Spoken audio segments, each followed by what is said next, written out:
Քրիստինա Քվինը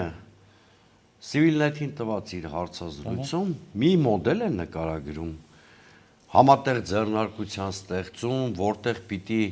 մասնակցություն ունենա բանակցային սեղանի շուրջ պարտադիր Հայաստանը, որպեսզի արկա մտահոգությունները փարատվի եւ այլն, այսինքն նա նկարագրում է մի հատ մոդել, որը կոնկրետ իմ մտահոգությունները ավելի լեգիտիմ է դարձնում։ Այսինքն, եթե ֆորմալիստական առումով նույնիսկ համատեղ ձեռնարկություն է ստեղծվում հայ-ամերիկյան շահագործելու համար այդ ճանապարհը, դա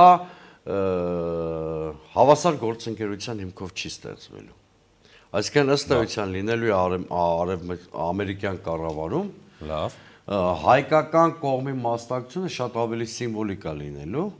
ավելի շուտ դա որպես ներքաղաքական ապրանք փորձելու են հրամցնել մեր հասարակությանը, օրինակ որ Նիկոլ Փաշինյանի դեմքը փրկեն, ինքը հնարավորություն ունենա ասելու, որ տեսեք ինչքան ինքնիշխան ենք Միացյալ Նահանգների հետ հավասար հիմքերով, դե ինչ է նշանակում Հայաստանը մասնակցելու այդ տարածքով անցնող ճանապարհի շահագործմանը։ Խոսքը մեր տարածքով անցնող ճանապարհի մասին է վերջո խոսքը։ Այսինքն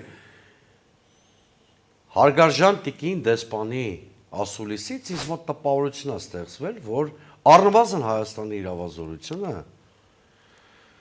այդ ճանապարհահատվածի վրա սահմանափակվելի է։